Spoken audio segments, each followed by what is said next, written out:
Hello guys! Magandang araw sa inyo lahat. Pupunta muna tayo ngayon ng National Bookstore para mamili ng mga school supplies. Sobrang late na talaga kami namili ngayon dahil sobrang busy sa work. Wala talagang time para lumabas. So ngayon nandito kami sa may SM Bikutan para mamili ng school supplies ngayon. Kasama namin yung daddy niya. So, sinama na lang namin tong bunso na to para masukatan din kung ano yung mga kailangan niya sa school. Ayan. So, inaantay namin yung daddy niya dito. Ang tagal kasi. Nagpark pa ng motor. So, ayan, pupunta na kami ngayon ng National Bookstore para mamili. Kasama namin yung makulit na bata. Ayan. So, konti lang naman yung mga bibili natin since may mga notebook naman na sila.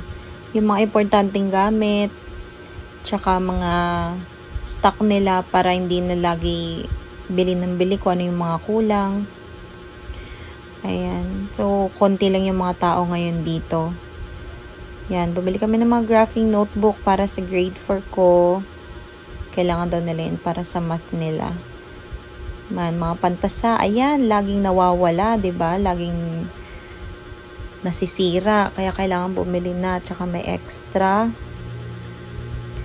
Tsaka bibili rin ako ng kanyang pad paper. Ayan, kasi iba na yung papel na gagamitin niya. So, since grade 4 na rin siya, kailangan namin bumili ng mga ballpen. Yan, bili na kami ballpen, stock na ballpen para sa kanya. 'Di ba? Nakikisali pa tong isang to. Oh, kulit-kulit. Ayan. Sige, magsulat ka na magsulat diyan. Lagot ka talaga sa may-ari. Yan. At saka ito para sa parang whiteout na yan. Para pag nagkamali siya magsulat ng ballpen, yan na lang gagamitin niya. At saka maghanap din tayo ng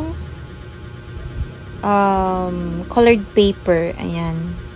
Colored paper, kailangan ko to para sa notebook na lalagyan ng At saka kailangan niya rin ng stock ng lapis. Ayan, o diba? Marunong na siya mamili kung anong gusto niyang lapis. Saan pa gusto mo diyan? Ayan. So pila na kami dahil marami pang kailangan bilhin. Ayan talaga siya, kukulit na naman. Iisip pa tayo kung ano pa yung mga kulang. Hirap talaga ng walang listahan. Sige, bayaran na natin yung mga pinamili. Diba? Dala-dala niya na yung niya. Kayang pinamili.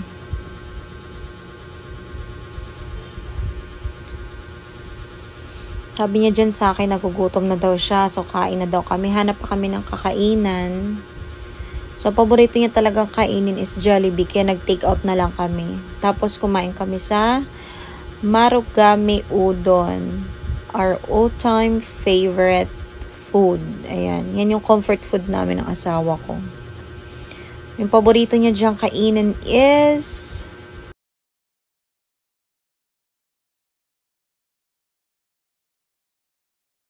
katsudon, tsaka yung sa akin is yung beef yakinudon. Yun, something. Ayan. Ang dami nilang pagkain, guys. Ayun, pwede kayo mag-add ng mga food na ganyan. Kung gusto niyo ng pork tonkatsu. Meron din silang ebiten tempura. Ayan. Ayan, guys. O, ayan. Sarap. Diba?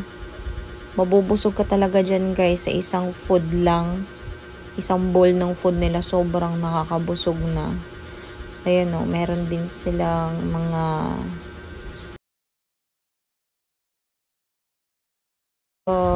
yung favorite niya yarn. Yan talaga yung paborito niya, guys. Katsudon. Tonkatsu pala, hindi pala katsudon, sorry. Ayan, yung aking anak, paborito ang Jollibee. Yan, dami niya nakain dyan.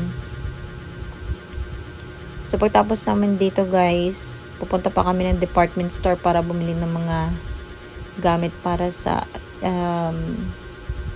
school, like yung medyas. Kasi mga medyas nila napagliitan na rin. Nagamit na ng grade 1 hanggang grade 3. Ayan, so punta na tayong department store. Bilhin na ang kailangan bilhin. Diba? Ayan, so nabili na namin yung medyas, guys. Thank you so much. Bye!